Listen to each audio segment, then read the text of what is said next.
So welcome to Elder Abuse Prevention Ontario's webinar on supporting Ontario caregivers.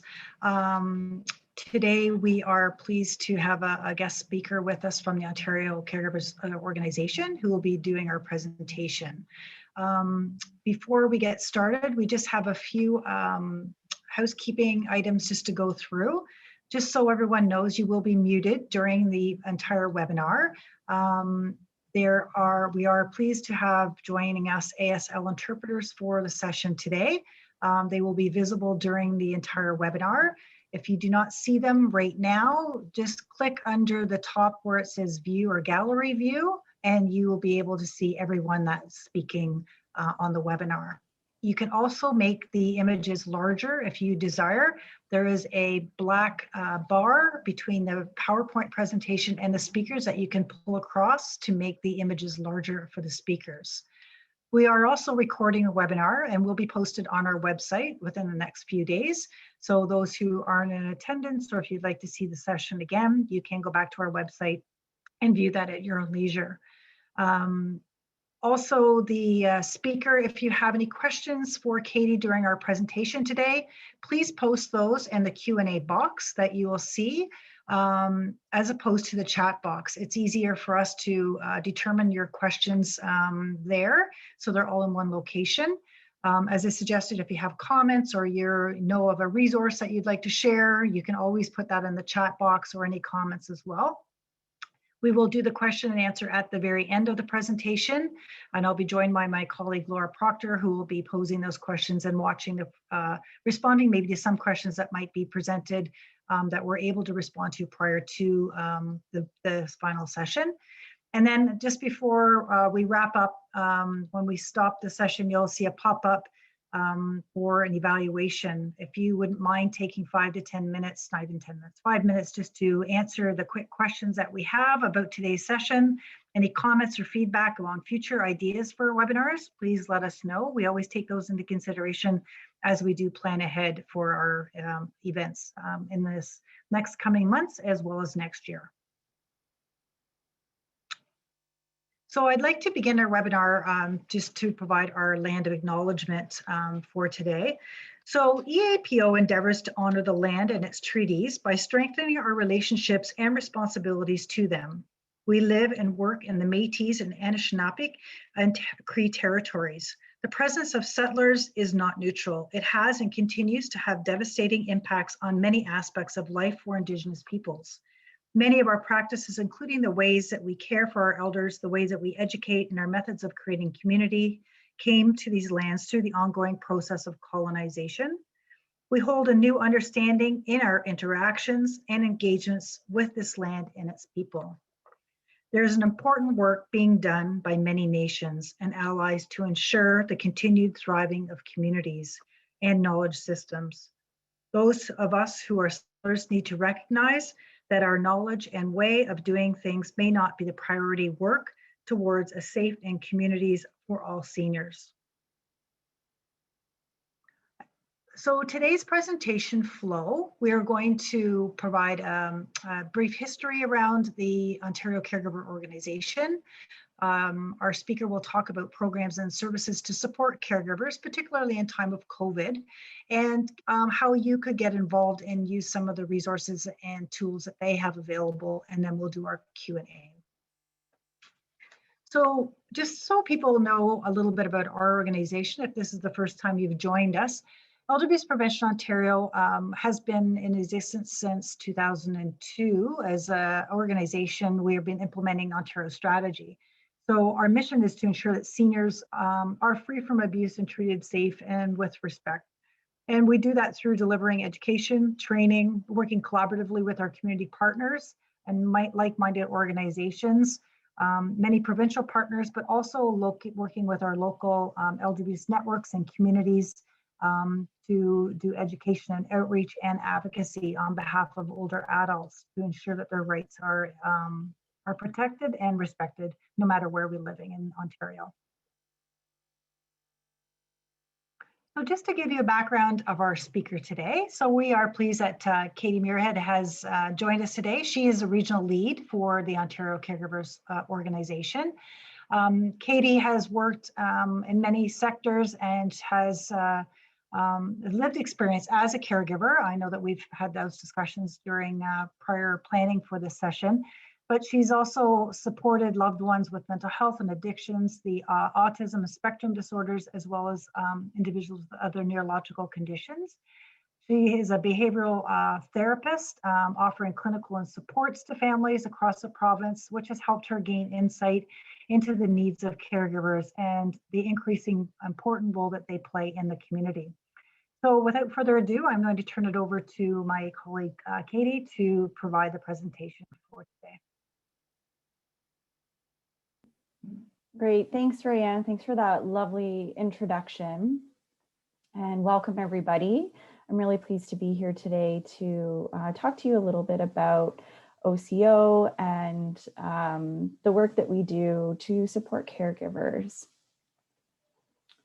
So I'm going to start off by sharing a little bit about Ontario's caregivers. So in Ontario, there are 3.3 million caregivers across the province. That includes young caregivers. So the way that we define young caregivers are those who are 25 and under, supporting care for folks. And we know that caregiving is not specific to a certain age demographic. We see the majority of caregivers from the Spotlight report, where these numbers have come from, fall within the range of 36 to 65 years old. But again, we know that caregiving is not specific to age, and we see a large portion of our caregivers also under the age of 35. Surprisingly, I think for some, caregiving is pretty evenly split between females and males. In a lot of cases, we do see females accessing supports and services from a caregiver standpoint, and sometimes we think of females in that caregiving role, but it is almost an even split between females and males who are providing caregiver support. And we know that the majority of caregivers are employed and are married or have partners, and they're also caring for folks like their parents or in-laws. And so we call those individuals folks from the sandwich generation. So they've got their families they're caring for, as well as someone who's older than them that they're also supporting. Half of caregivers are providing care to their parents or their in-laws, as I mentioned, and about a quarter are caring for extended families like grandparents or other relatives. 1 in 10 are caring for their spouse or partner, and 1 in 20 are caring for their children. This is sort of a representation of the types of caregiving that folks are providing. So a large portion of the caregiver population is supporting folks who are living with old age or frailty. We think of caregiving a lot in the dementia and Alzheimer's sector, but there's also people who are caring for children with a mental health condition or developmental or physical disability.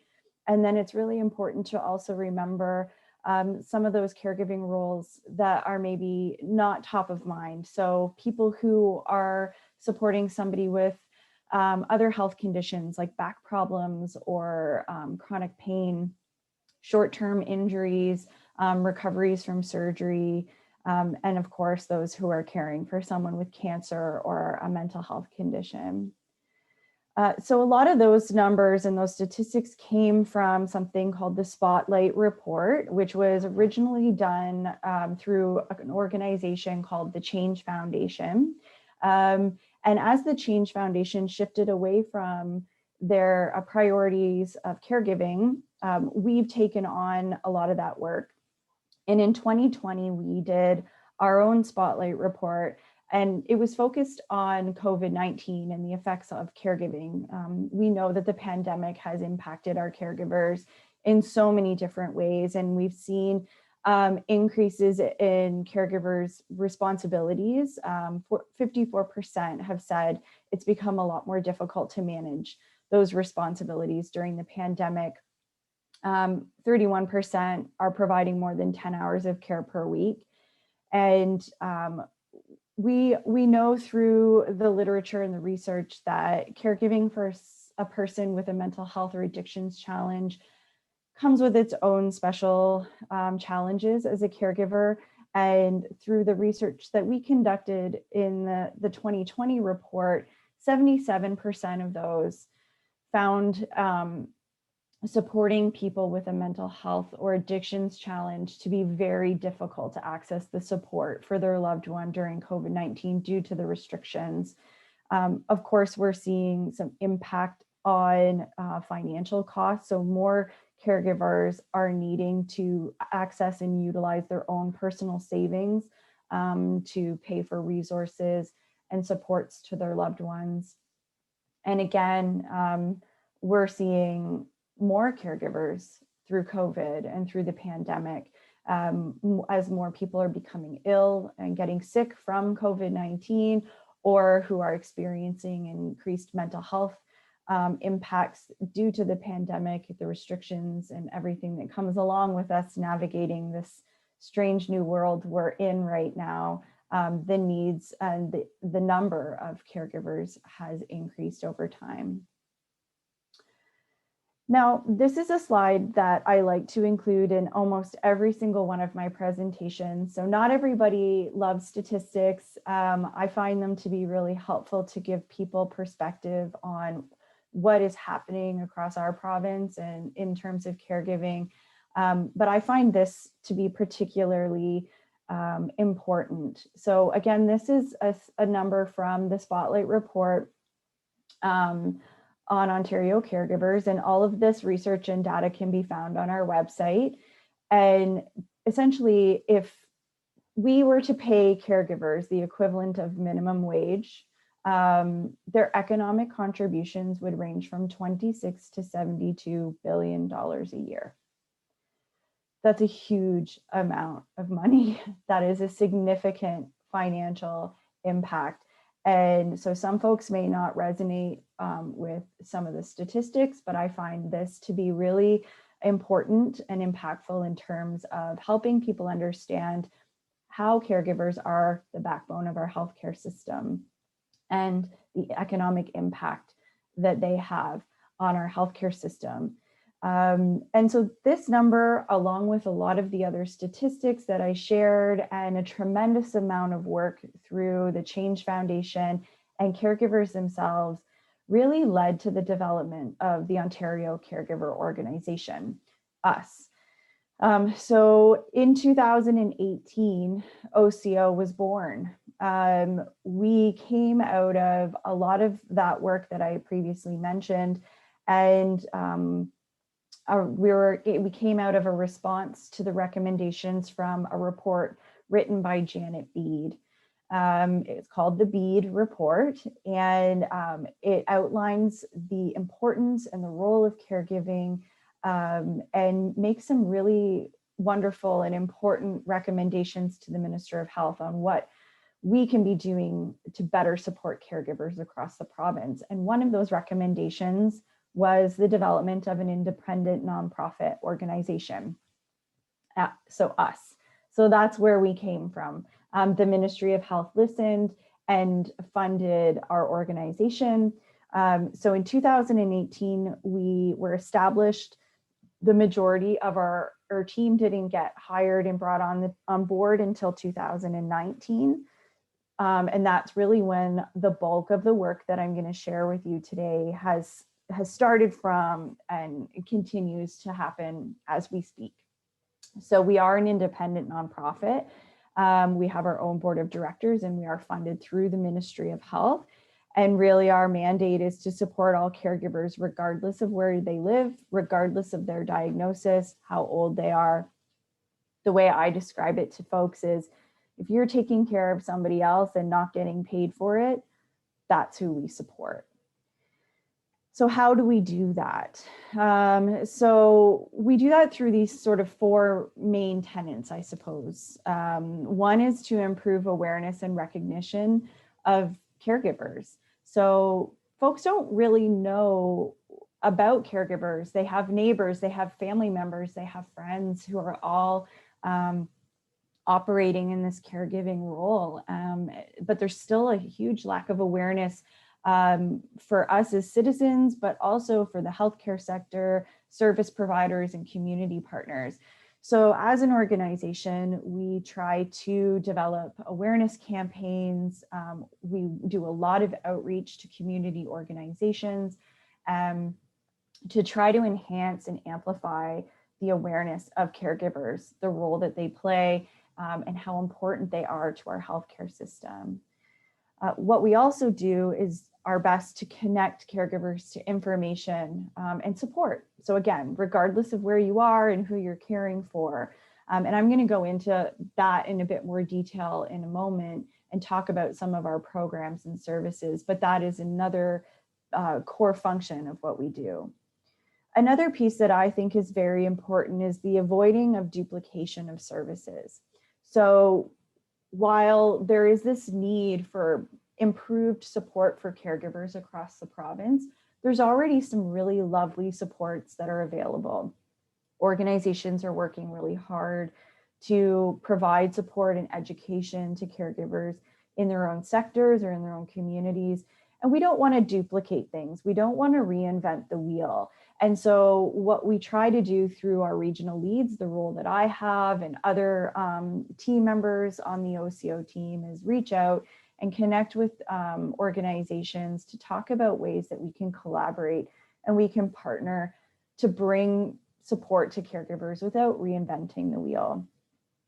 And then lastly, what we do is work with caregivers. And one could argue that this is the most important thing. So we want to work with caregivers to identify those gaps. We want to work with caregivers to know what their needs are and design and build programs in response to those needs. And again, if that means a collaboration or partnership with an existing organization or OCO creating something new, we want to work with caregivers in doing that. And I'm going to talk at the end of the presentation a little bit about how we engage with caregivers to do that work. So when we first started, the helpline was one of the very first things that came out of OCO. And essentially our helpline is a toll-free number that's available for caregivers to call 24/7 to provide them with information and resourcing and some support. It's also available through a live chat. So if people don't want to talk on the phone, they can type a text between the hours of 7 and 9 during the weekday. Now, some of you might be thinking, Katie, you just said you don't duplicate services and there's lots of helplines out there. So in my clinical work before coming to OCO, I was very familiar with the many helplines that exist, and you would be absolutely right. And this is an example of how we've partnered with an organization. So rather than us creating our own helpline and staffing and sourcing and reinventing a database that exists, we partnered with 211. So our helpline is powered by 211. And what we've done to enhance that support is provide those information and referral specialists with the tools and information that they need specific to caregiving. So they're able to ask certain questions or more probing questions. They're able to spend a little bit of time trying to understand the needs. A lot of caregivers call helplines and want to find information and support for their loved one and aren't thinking about what they need as a caregiver to also sustain themselves in their role. And so that's sort of the amplified service that we've tried to offer through our caregiver helpline. We're also in the process of looking at enhancements to this. So we know that this helpline, getting information and resources, is very helpful to a lot of people. But we also know for those experienced caregivers, I know I can say that I've met many families who know how to navigate a system and know what's available in their community far more than I would have as a clinician or a service provider. But sometimes they have really specific questions or really specific needs.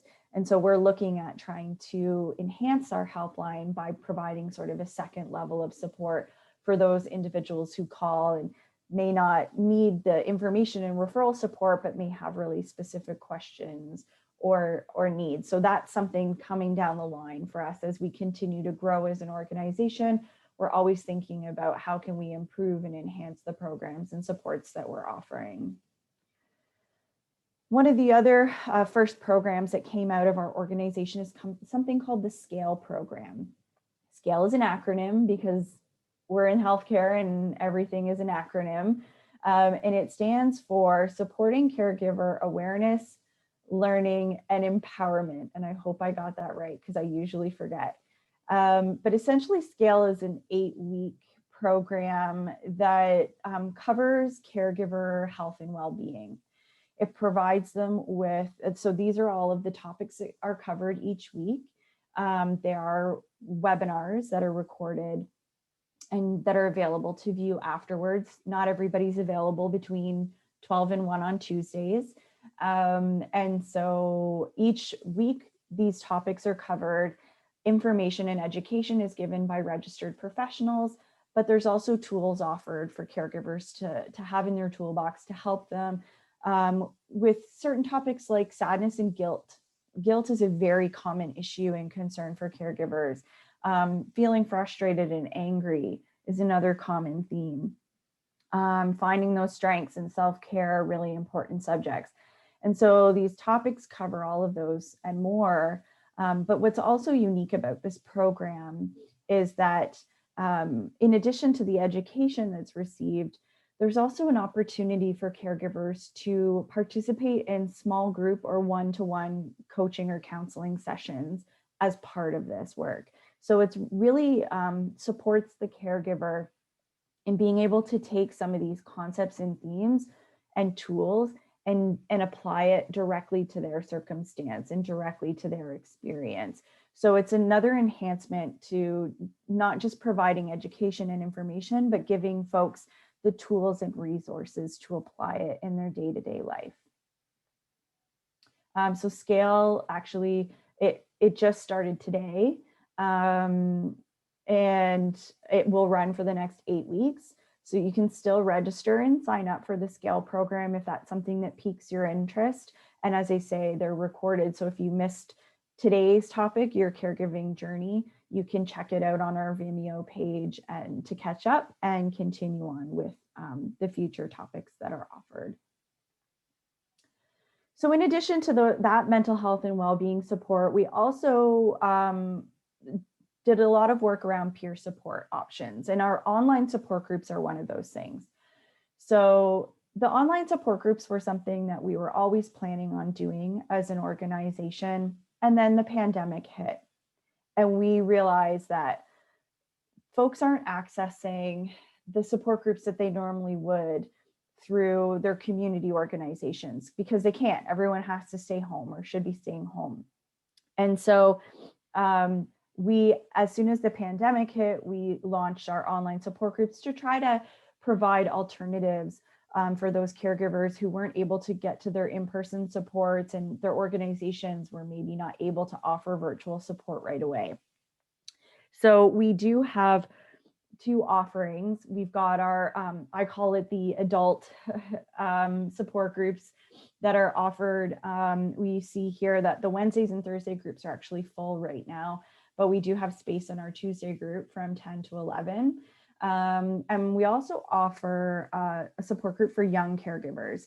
So I mentioned our young caregivers early on in the statistics piece. Again, that's youth 25 and under who are providing caregiving support for someone in their life.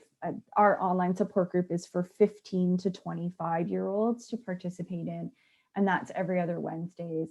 Those groups are limited to up to 10 people to really allow folks the chance to connect and communicate and share their ideas and talk about what's going on with them. And it's facilitated by our staff team. So I'm actually one of the facilitators. I facilitate the Young Caregivers group as well as one of the online support groups as well. And so once these groups, as you see, there's a few that are full.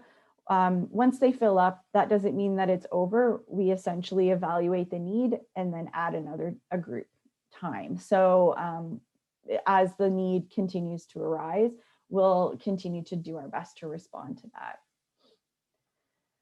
The other peer support offering that we have is our one-to-one peer support program. So what this is a peer matching program, essentially. So we have caregiver peer mentors, they're volunteers.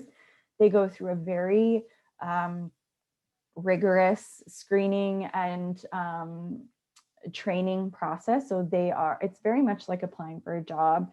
They're interviewed, there's reference checks, criminal reference checks, and then we provide them with some detailed training on how to provide emotional support. So the one-to-one peer support program, it's not a counseling or a clinical support, but it's really intended to connect people with shared experience so that those who have specific caregiving needs and want to talk to somebody who's walked in their shoes, or maybe they're new to caregiving and they're just lost and confused and feeling really hopeless or isolated, it's really helpful for them to connect with somebody with that lived experience. And so this is a telephone-based support. So it makes it more accessible to more people. And essentially what happens is if you're interested in participating, you sign up for the program and you're matched with a mentor as closely matched to your situation. You might have specific requests, and we do our best to match people with mentors who have that experience. And you connect over the phone and you talk about what's going on, and if you need extra support, or if something comes up and a person ends up in a crisis situation, our staff members are always connected back to the program. So we're up to speed on what's going on and can connect back and provide that extra information or support if it's needed. Partnerships last up to 1 year during this mentorship phase, and then things are reevaluated at that point. So if you're interested in participating in this program, either receiving support, or maybe there are some caregivers on this call or folks that know caregivers who are those seasoned experts who have a lot of wisdom and opportunity or an interest in giving back, we're always looking for new caregiver mentors as well. So a big part of our work is also providing that education, or that one place for folks to come to get information. And one of those ways that we do that is through our regular webinar offerings. So we do host webinars every month. Generally, we have about 2 a month that we try to offer, and they cover a wide range of topics. They're all recorded as well. So again, we know that not everybody is available at a very specific time. Caregiving can present unknown challenges and surprises, and sometimes we can't join at that moment. So they're all recorded, and every webinar that we've done, including our scale, can be found on our Vimeo page. And there's some I would really encourage everyone on this call to go there and check it out, because there has been some lovely, valuable content shared so far. Everything from really applied learning, like acupressure techniques to help relieve stress, to mental health and well-being topics. We work with subject matter experts to deliver our webinars. So sometimes they're very disease or diagnosis specific. For example, last month was Alzheimer's Awareness Month. So we did 2 talks on dementia-related issues. Coming up in February and into March, we've got a really interesting webinar opportunity on the 11th of February called Sharing Dance. And that's a partnership with the Canada National Ballet School. And it talks all about the benefits of dance in your caregiving to promote health and well-being. And then in the latter part of February into March, we have a 2-part series on planning for unexpected emergencies for caregivers. So I'd really encourage you to follow, check out our events page or sign up for our newsletter, and you'll be able to get all of the most current information on our upcoming webinars or new programs and supports that are coming out. We also do a lot of resources and tip sheets and information on our website, and I'm not going to go through all of those because we don't have time, and there's quite a lot of information available on our website, but I want to highlight two of those resources now. One of them is this Caregiver Starter Kit. So when the pandemic started, we did a little bit of surveying of caregivers and trying to understand the onset of the pandemic, what the impact has been. And we saw that influx of caregiving, the new caregivers that were coming out of the pandemic. And we really wanted to give them a resource that could help them in their new role as a caregiver, to really help them build their support team, be able to reflect on what they need and look at some self-care strategies. Burnout is a very real problem with caregiving, and sometimes it's unavoidable. Sometimes caregivers are caregiving 24 hours a day, 7 days a week. But what we try to do with our young caregivers and with those who are new to caregiving is remind them of the importance of self-care and carving out that time for yourself and building a support network around you in order to keep you healthy and able to continue in your caregiving role. So the starter kit is one, I think it's about a 6-page toolkit that's available. We're also in the process of developing, finalizing a Caregiver 101 e-learning module for new caregivers as well. So stay tuned, because there's always more to come. And the other part of the work that we do is working caregivers. So as I said at the beginning of the presentation, a large portion of caregivers are in that sort of middle-aged demographic, and a lot of caregivers are trying to balance work and caregiving, and it's not easy. I could spend a whole presentation just talking about that, but I'm not going to. I'm going to share with you one of the tools that we've developed, which is a toolkit for working caregivers. And it talks about all of these ideas around learning how to learn about what's available to you in your place of employment, how to assess if any of those options are useful in your caregiving journey, talking to your employer about how to implement some of those options to support your role as a caregiver, and then hopefully implementing some of those if both come to an agreement, and then considering that ongoing assessment and review of some of these strategies or tools that have been implemented to support a caregiver in the workplace. The next step of our work in this area is going to be on the employer side. So it's great to give caregivers the tools and resources, but we also want to give employers the education that there are caregivers in your place of employment, and they may not be talking about it, but it's impacting them. And there are great strategies, best practices, and different approaches that workplaces can take to really support caregivers in their role. We know that maintaining caregivers in their role is far more beneficial to employers than letting that relationship disintegrate and having to replace that person because they're not able to stay active in their job and caregive at the same time. So again, stay tuned. There's more to come from us on the working caregiver front, if that's of interest to anyone on the webinar today. So that was sort of all of our work that is, the way I describe it is caregiver facing. It's work that we've done to really target and support caregivers directly. Another part of the work that we do, and we've recently started to do more on, is healthcare provider, service provider, community provider, whatever language you want to use, resources and education. So the next couple of slides I'm going to share with you are tools that were created and started by the Change Foundation through their Changing Care projects.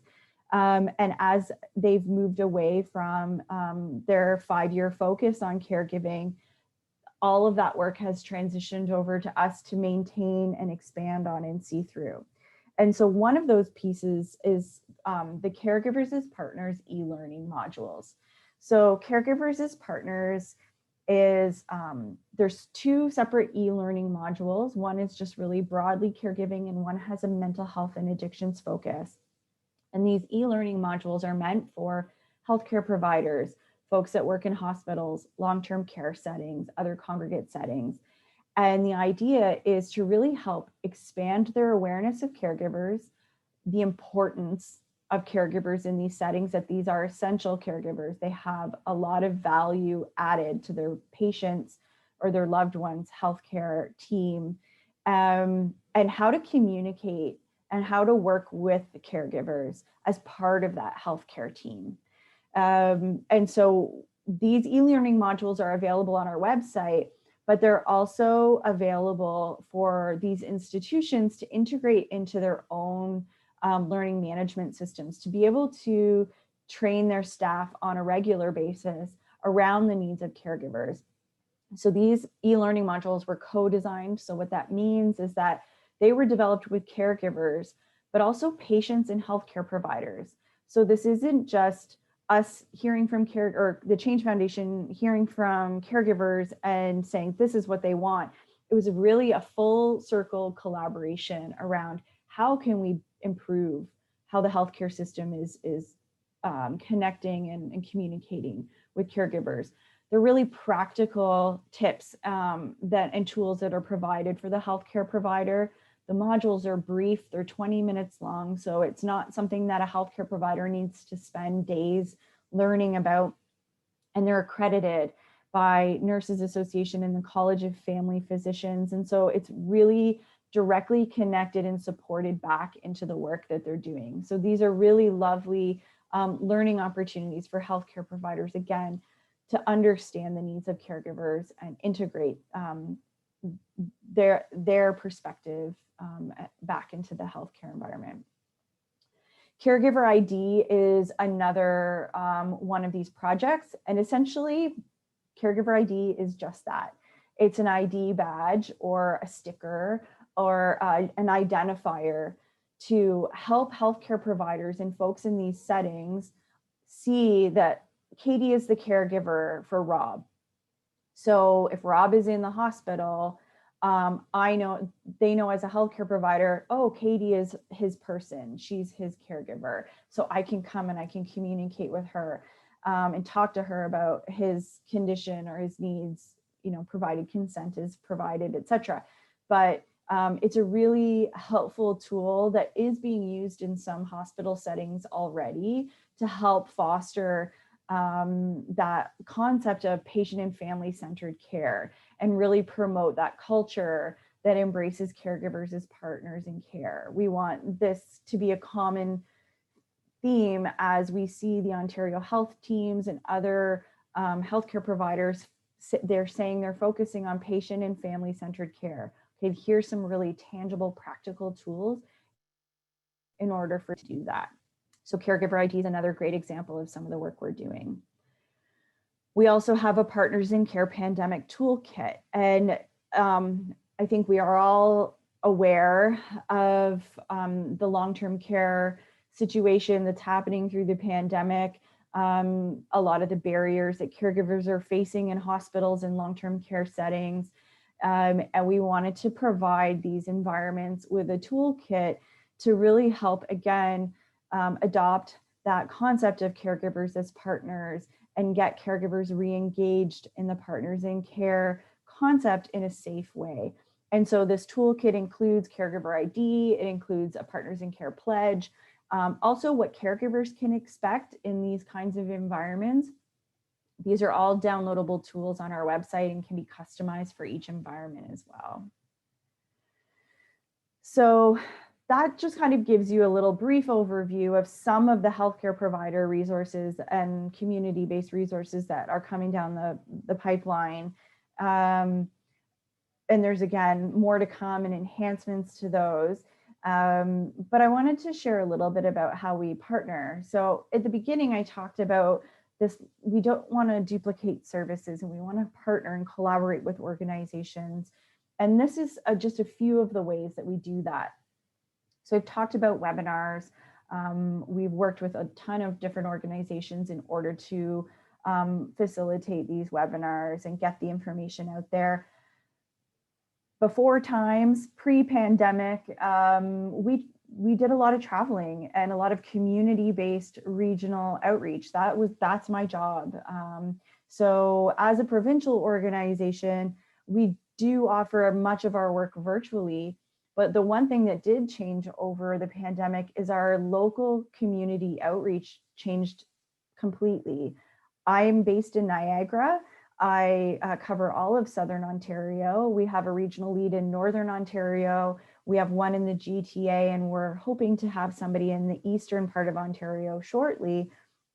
And our outreach to communities to learn what's happening on the ground, to participate in events shifted significantly. So we're doing that virtually, but once the pandemic ends soon, hopefully, we'll be able to get back out into the community and explore partnership around events and different things along those lines. We want to connect people to information and services. We want to share our insights and our learnings on what caregivers need and solutions. And that's part of that outreach at a provincial, but also a local level. And some of the more tangible ways that we partner as well is by co-delivering some of our programs. A lot of nonprofits have been impacted significantly during the pandemic. They're not able to fundraise. They're having to reevaluate the programming that they can offer. They may not have capacity to do some of the caregiving work that they really want to do. And so we like to try to reach out to these organizations and say, well, how can we help? So we have examples of our one-to-one peer support program where we've partnered with organizations to say, well, let's work together. We'll co-brand it. You can deliver it and promote it just like it's a program of yours, and we can do the administration of that program. That's one example. And we're really flexible on that. So if there's anyone, I'm not sure who our audience is today, but if there's anybody who is interested in connecting to talk about partnerships or collaborations, I'm going to share my information in a moment. And lastly, but for me, most importantly, as a caregiver myself, and as somebody who's worked in the nonprofit world in a lot of different capacities, caregiver engagement is really important. And not just, hey, we made this thing, what do you think?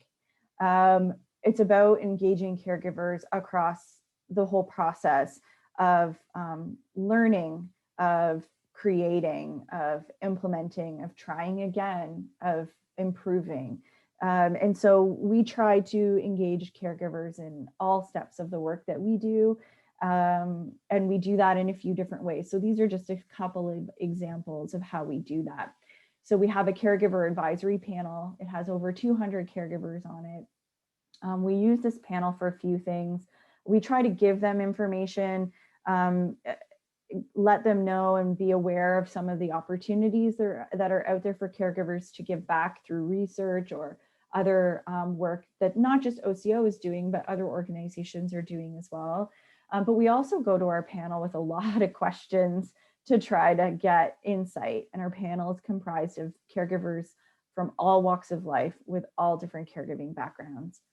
We also have a lot of working groups that when we're targeting certain personas or profiles of caregivers, we do our best to bring caregivers to the table and encourage them to participate throughout that process.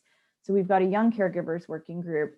We have a website launching for them any day now. So we really built that for youth by youth.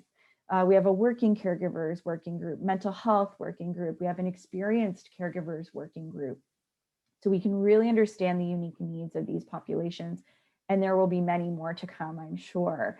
And then we do a lot of volunteer engagement as well. So I mentioned our peer mentors are volunteers, but we've also used volunteers in the past in other capacities as well. Where we can, we do try to offer honoraria for folks who are participating in these different activities. Because we recognize that your time and your knowledge is very valuable. And if we're able to provide an honoraria of some kind, then that's generally the practice that we follow. So I just gave you a whole lot of information in a really short amount of time. This is me, this is how to find me, not just for those healthcare providers on the call, but for caregivers or anyone else who would be interested in connecting. I'm happy to communicate with anybody and talk about what's going on in the caregiver sphere. And if I can pass it, that information or connect you with the right people, that's a big part of the role that I have. So please feel free to reach out at any time if you have questions or want to connect about something specific that I've shared today. And of course, this is all of our standard, follow us on social media. This is our website. And I mentioned we have a newsletter, which is a really great way to keep up to date on everything that's going on with OCO. So I'm going to go ahead and stop sharing my screen. And I think we've got about 15 minutes or so for questions.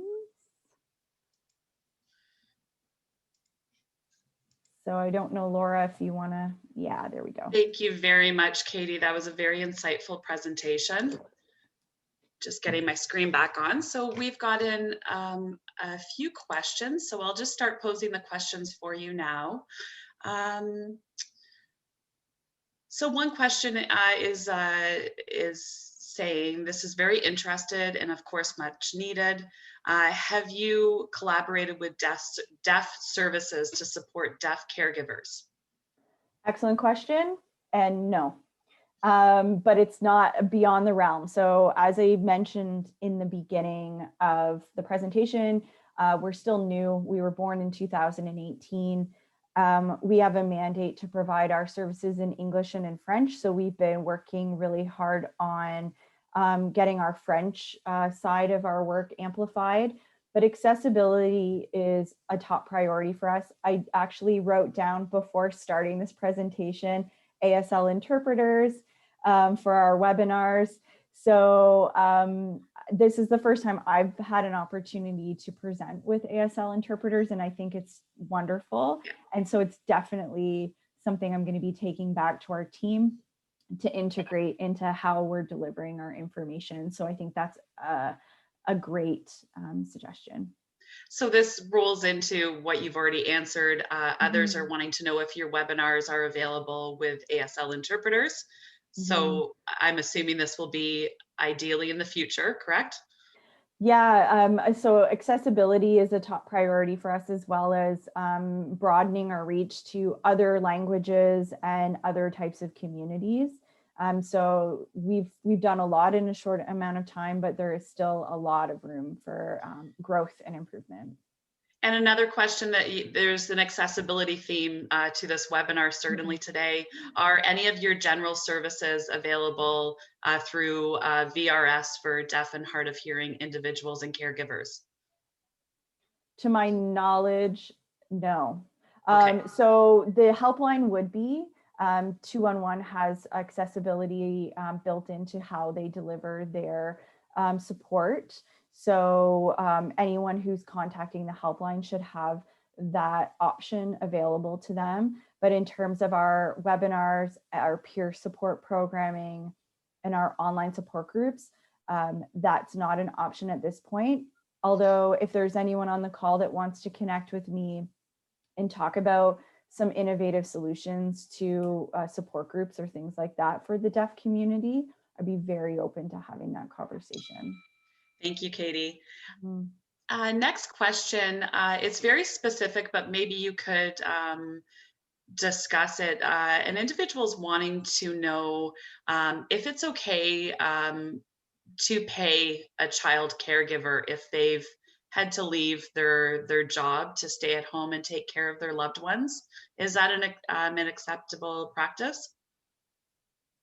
So if they have, I just want to understand the question properly. So if they have a child who is caring for like a sibling and that child isn't able to go to school or work, they're asking.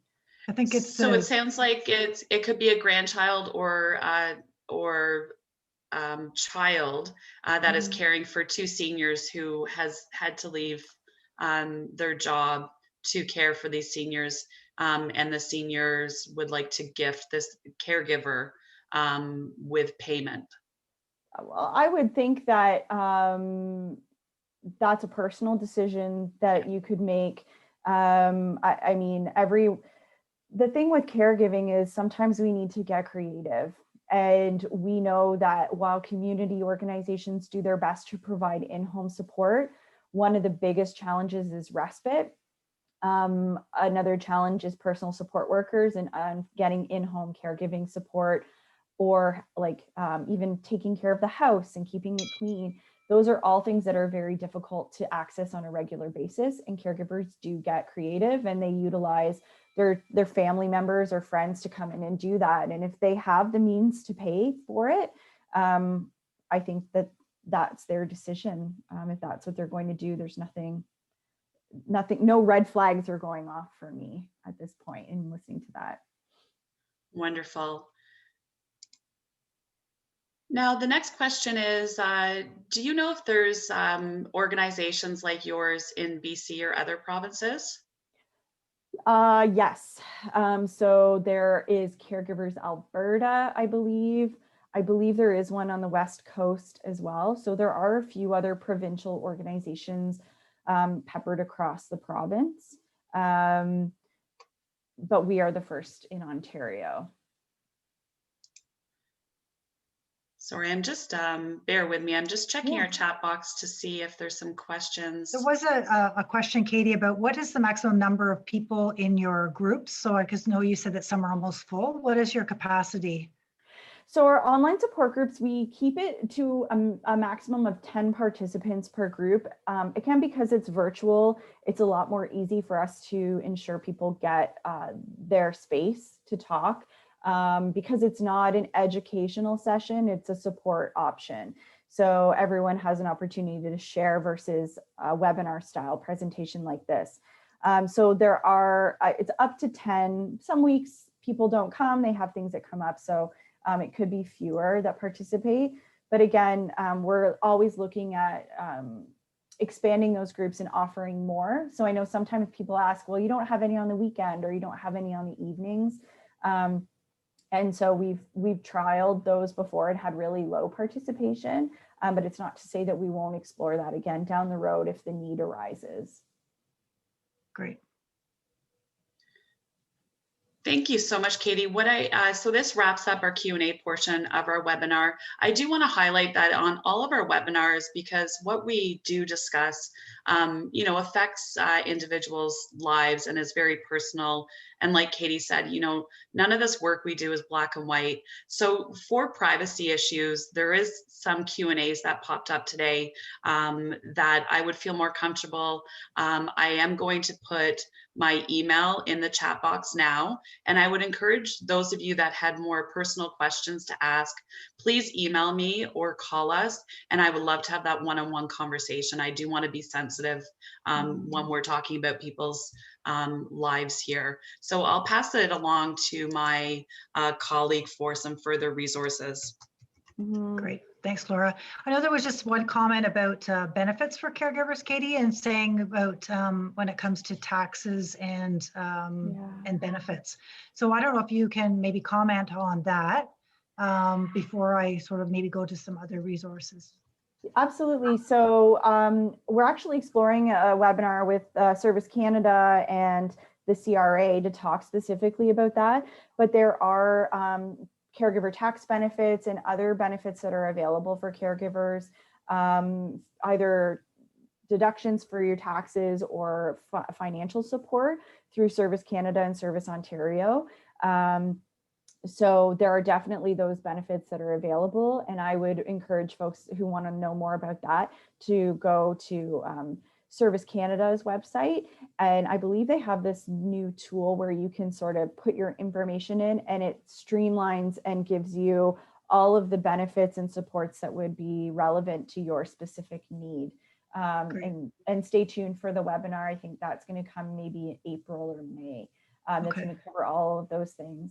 I also just quickly noticed a question around senior centers without walls. And if it's okay, I'd like to just comment on that. Sure. So someone did ask about teleconferencing through senior centers without walls. And we have worked with them when we have worked with specific senior centers.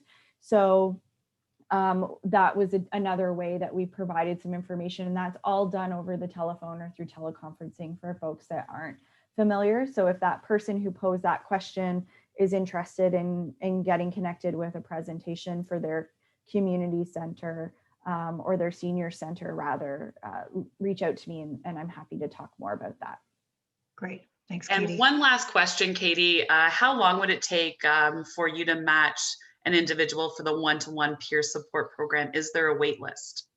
Great question. And that really depends on the match that you're looking for. So we have mentors that are available right now and that are ready and waiting for somebody that is interested in the type of caregiving experience they have. Generally, if it is a very specific need, so sometimes people want someone who has experience with a very specific type of cancer or a very obscure diagnosis. That's going to be more difficult to connect somebody with, but we do have mentors right now that are trained and ready to go. So it really just depends on who you're looking for. Great. Mm-hmm. And just to follow up on terms of the benefits, we have 2 webinars coming up in February, I think the 22nd and 23rd, with the Ministry of Finance in Ontario, talking about benefits just before tax season. So one will be in French and the other one will be in English.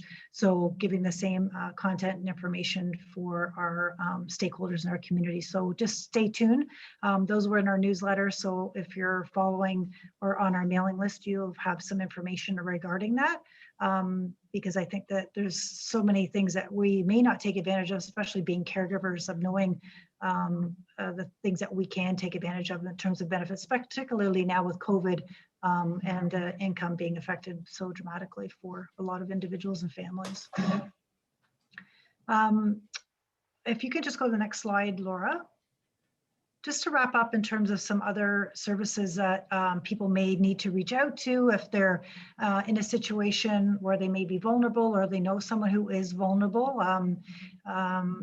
We work collaboratively, as many organizations do, with police and legal services. So I encourage you, if you have to speak with law enforcement, that you maybe ask if their detachment or their service has a representative, that officer that deals with seniors. Many of them have a dedicated officer or part of their position deals with seniors, so you can look for or ask that inquiry. And then if you want to report anonymously your concern for someone, you can also call Crime Stoppers and report your concerns that way.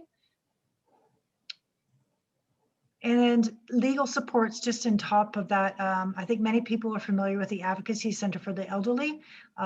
Extremely valuable resource for many individuals just to find out legal rights. I know they've been doing a lot of work currently within the issue around long-term care and older adults.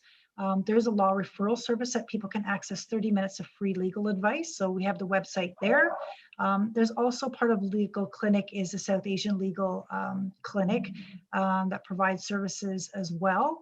And many people are aware of the Office of the Public Guardian and Trustee. So if you're familiar with an older adult who has incapable of making decisions or understanding, appreciate their circumstances and is at risk, you can call the Office of the Public Guardian and Trustee and see if they can investigate or provide some assistance in that situation. And the other support services are the LIN, which I'm sure the OCO works quite closely with, is their home care supports, the Alzheimer's Society, and in Toronto, the Family Services Association, who also provide like peer support and services for seniors in elder abuse situations. And to support the LGBTQ plus community, the 519, that is in Ontario, but we also are in Toronto, but there are other provincial organizations as well that we work with closely to support seniors in that community. And then just reporting, lastly, is if we are familiar with someone, and right now we know the difficulties that caregivers are facing having loved ones in long-term care and retirement homes, but there are reporting lines if you suspect or neglect abuse in reporting to the long-term care action line or the retirement home regulatory authority, where they do have the power and authority to investigate situations that they feel that seniors are at risk. And here's just some of our tools that we have. We would encourage everyone to kind of go to our website, check out what we have. We do play a big role on our social media. Laura posts things on a regular basis for tools and resources for individuals. And we host a number of webinars. The next slide, Laura. the one that we have coming up in a couple days is on capacity. So just following up on the issue of consent and what does that mean in assessments during COVID. It can be complex, especially with the isolation and non-contact of, how do I get into someone to do an assessment if you're concerned about someone, especially if you're maybe a caregiver and you're not, or know someone who's in these situations. So we'll be joined by Shauna McEachran, who's a designated capacity assessor, who will be doing that presentation from 1 till 2. Again, that will be posted on our website. And we also will be partnering with Katie as well on February 18th, the next week or the week after, to do a session in collaboration with the Ontario Caregiver Association, as well as the Senior Safety Line, to talk about the supports that we can provide caregivers in during COVID and online and on phone. So the similarities and sort of differences in those programs and how we can align to support caregivers the best across Ontario. This is Laura's contact information, as she mentioned before. If you have any further questions or you want to do some outreach, please give her, send an email, or call our head office phone number and you can reach us there. So I want to thank everybody for joining us today. And just a reminder that just to spend a couple minutes just finishing the survey that will pop up. And thank you again, Katie, and our ASL interpreters for joining us. And we hope to see you at our other webinars. So thank you and have a good day.